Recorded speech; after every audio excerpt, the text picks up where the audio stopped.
i denunciar notícies falses, com les que ara veuran. És l'objectiu de l'alumnat d'audiovisuals d'un centre de València que ha col·laborat amb l'Ajuntament en una campanya. S'han centrat sobretot en les referides als migrants i als menors no acompanyats, els anomenats MENAs.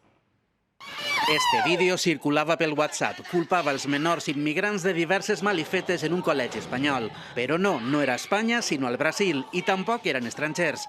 Tot era fals, publicat per a culpar els anomenats MENA. Tenim càmeres, tenim focus, tenim un poquet... Cristina i Aràbia són estudiants de realització audiovisual. Amb els seus companys han elaborat anuncis que denuncien les notícies falses, com este. Los ilegales atacan nuestras costas.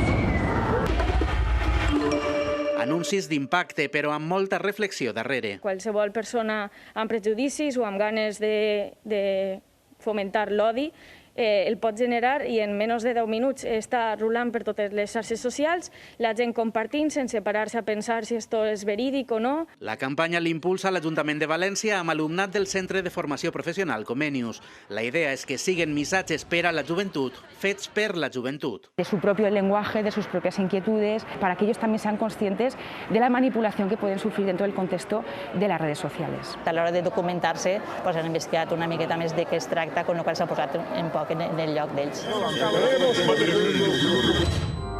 Esta es la guerra que tenemos que combatir cada día. Ayúdanos a pararla. És molt important, i ara més que mai, l'alçar la veu i el donar la teva opinió, no? I que no la gent que vulgui fer mal acabi guanyant.